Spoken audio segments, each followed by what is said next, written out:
സ്വാഗതം. ഇന്ന് നമ്മൾ വളരെ വ്യത്യസ്തമായ ഒരു വീഡിയോ ആയിട്ട് വരുന്നത്. എന്റെ മുന്നിലിരിക്കുന്നത് ഒരു വൈദികനാണ്. അദ്ദേഹം വളരെ ചെറുപ്പക്കാരനാണ്. വെറും 92 വയസ്സ് മാത്രമേ ഉള്ളൂ. എന്നാൽ എറണാകുളം വരെ സ്കൂട്ടർ ഓടിച്ചു പോകുന്ന ഒരു വ്യക്തിയാണ്.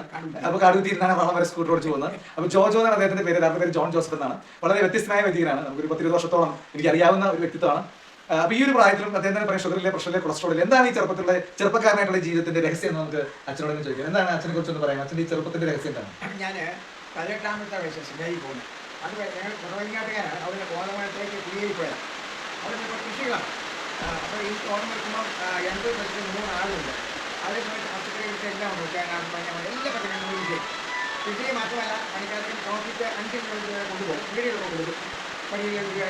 കൃഷി ചെയ്താണ് ചെറുപ്പത്തിൽ വളരെ ഒരു വിഷമില്ലാത്ത ഭക്ഷണമാണ് ചെറുപ്പത്തിൽ കഴിച്ചത്. അതാണ് ആരോഗ്യത്തിന്റെ രഹസ്യം അച്ഛൻ പറയുന്നത്. രണ്ടാമത് പിന്നെ മനസ്സിലെപ്പോഴും വലിയ സന്തോഷം സംതൃപ്തി. രണ്ടാമത്തെ കാര്യം പ്രത്യേകം നോട്ട് ചെയ്യുക. അദ്ദേഹം പറഞ്ഞ വിഷമില്ലാത്ത പച്ചക്കറികളാണ് അദ്ദേഹം 20 വയസ്സ് വരെ കഴിച്ച് മനസ്സിന് എപ്പോഴും സന്തോഷം സംതൃപ്തി. നമ്മൾ മനസ്സിലാക്കേണ്ട കാര്യം ഭൂരിഭാഗം അസുഖങ്ങളും മാനസിക പിരിമുറുക്കങ്ങളും കൊണ്ടാണ് എന്താണെന്ന് സൈക്കോസമാറ്റിക് സിംപ്റ്റംസ് സയൻസ് തെളിയിച്ചു കഴിഞ്ഞു. ഇദ്ദേഹത്തെ പോലുള്ള ഒരു ജീവിതം നമുക്ക് വലിയൊരു പാഠപുസ്തകമാണ്. 92 വയസ്സിന് സ്വന്തമായിട്ട് കാര്യങ്ങൾ ചെയ്യും. എറണാകുളം വരെ സ്കൂട്ടർ ഓടിച്ച് പോകുന്നു. കഴിഞ്ഞ ദിവസം ഞാൻ ബസ്സിൽ വെച്ചപ്പോൾ ആകസ്മികമായിട്ട് അദ്ദേഹത്തെ കണ്ടത്. ബസ്സിലും അതുപോലെ തന്നെ ട്രെയിനിൽ സഞ്ചരിക്കുന്നു. ഈ ഒരു വ്യക്തി അല്ലെങ്കിൽ വൈദികൻ എന്ന് പറയുന്നത് നമ്മുടെ എല്ലാവർക്കും ഒരു മാതൃകയാണ്. പിന്നെ 2 കാര്യങ്ങൾ പറഞ്ഞു. മൂന്നാമത്തെ ചെറുപ്പത്തിന്റെ രഹസ്യം എന്താണ്? മൂന്നാമത്തത് പിന്നെ ഞാനിപ്പോൾ 18 കൊല്ലമായി യോഗ എടുത്തു.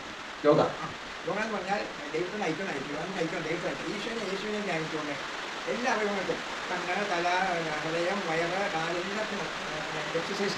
അപ്പോൾ വീണ്ടും നോട്ട് ചെയ്യാം. മൂന്നാമത്തെ കാര്യം എന്ന് പറയുന്നത് യോഗയാണ്. 18 വർഷമായിട്ട് യോഗ പ്രാക്ടീസ് ചെയ്യുന്ന ഒരാളാണ് നമ്മുടെ ജോജോ അച്ഛൻ. അതേ പറഞ്ഞ ശരീരത്തിനും മനസ്സിനും എല്ലാ അവയവങ്ങൾക്കും യോഗയെ പോലെ വലിയൊരു ഇത് വേറെ ഇല്ല. നമുക്കറിയാം VS അച്യുതാനന്ദനും യോഗ ചെയ്തിരുന്ന ഒരാളാണ്. അപ്പോൾ നമ്മുടെ ഇന്നത്തെ ചെറുപ്പക്കാരാണ് ചെറുപ്പക്കാരെ വളരെ ശ്രദ്ധിക്കേണ്ട ഒരു 3 പോയിന്റാണ് അദ്ദേഹം പറഞ്ഞത്. ഈ എന്തെങ്കിലും പോയിന്റ് എന്താ വെച്ചാൽ ഇപ്പോൾ സന്തോഷമായിരിക്കാം. ദൈവത്തിൽ നമ്മുടെ ഉള്ളിലുണ്ട്. യേശു നമ്മുടെ ഉള്ളിലുണ്ട്. ആ ദൈവത്തോട് ജീവിക്കാം. ദുഃഖം വന്നാലും സന്തോഷം എന്ത് വന്നാലും നമ്മളതിനെക്കുറിച്ചൊന്നും ആവശ്യപ്പെടുന്നില്ല. ഏത് നിശ്ചയമായി വരട്ടെ. അപ്പോൾ അടുത്തൊരു പോയിന്റ് വളരെ വ്യത്യസ്തമായ പോയിന്റാണ്. ഒരു ഓൾമൈറ്റി ഗോഡിനെ ആശ്രയിക്കുക. ഒരു സ്പിരിച്വൽ കോഷൻ. വീണ്ടും സയൻസ് വീണ്ടും നമുക്ക് എല്ലാ വ്യക്തികൾക്കും ഉണ്ടായിരിക്കേണ്ട വലിയൊരു കാര്യമാണ് സ്പിരിച്വൽ കോഷൻ. പക്ഷേ നമുക്ക് അതൊക്കെ എവിടെയൊക്കെ നഷ്ടപ്പെട്ടു പോയിക്കൊണ്ടിരിക്കുന്നു. അപ്പോൾ IQ-നെയും EQ-നെയും വലിയൊരു കാര്യമാണ് spiritual caution or social caution എന്ന് പറയുന്നത്. ഈ 4 രഹസ്യങ്ങളാണ് ഇദ്ദേഹത്തെ 92 വയസ്സിലും വളരെ ചെറുപ്പക്കാരനായിരിക്കുന്നത്. പിന്നെ വളരെ ആകസ്മികമായിട്ട് അദ്ദേഹത്തിന് ഒരു ആക്സിഡന്റ് ഉണ്ടായി. അപ്പോൾ ഞാനവിടെ ചെന്നപ്പോൾ അച്ഛൻ പറഞ്ഞത് ചെറിയൊരു ആക്സിഡന്റ് ഇത്രയൊക്കെ പറ്റുള്ളൂ എന്നാണ് അദ്ദേഹം പറഞ്ഞത്. വളരെ ഈസി ആയിട്ട് ആശുപത്രിയിൽ പോയി അവരെ പോലും ചൂടുകൂടെ ചിരിപ്പിച്ച് അവർക്ക് മിഠായിയൊക്കെ കൊടുത്ത് വളരെ സന്തോഷമായിട്ട് പോകുന്നു. നോട്ട് ചെയ്യുക, പ്രായം വളരെ ചെറുപ്പമാണ്, 92. ഇനിയും ഇദ്ദേഹത്തിന് വലിയ കാര്യങ്ങൾ ചെയ്യാണ്ട്. മാത്രമല്ല വളരെ മാനസിക വൈകല്യമുള്ള കുറേയധികം ആൾക്കാർക്ക് വേണ്ടി ഒരു ചെറിയൊരു കേന്ദ്രം തുടങ്ങി. അവിടെ 19 ആൾക്കാരെ പാർപ്പിച്ചു. അതിന്റെ ഇപ്പോൾ അദ്ദേഹത്തിന് ഈ പ്രായമായതുകൊണ്ട് അവരോട് തന്നെ സന്യാസ സമൂഹം വേറെ സ്ഥലത്തേക്ക്. പക്ഷെ എങ്കിലും ഇപ്പോഴും ഈ പ്രായത്തിലും ഇങ്ങനെ നടക്കുന്ന ഇദ്ദേഹം എനിക്ക് തോന്നുന്നു മെഡിക്കൽ സയൻസിനും നമുക്കൊക്കെ വലിയൊരു മോഡലാണ്. അപ്പോൾ ഇന്നത്തെ വീഡിയോ ഇവിടെ അവസാനിപ്പിക്കുകയാണ്. അപ്പോൾ എല്ലാവർക്കും പ്രത്യേകം നന്ദി. അപ്പോൾ മറ്റു വീഡിയോ നമുക്ക് വീണ്ടും കാണാം.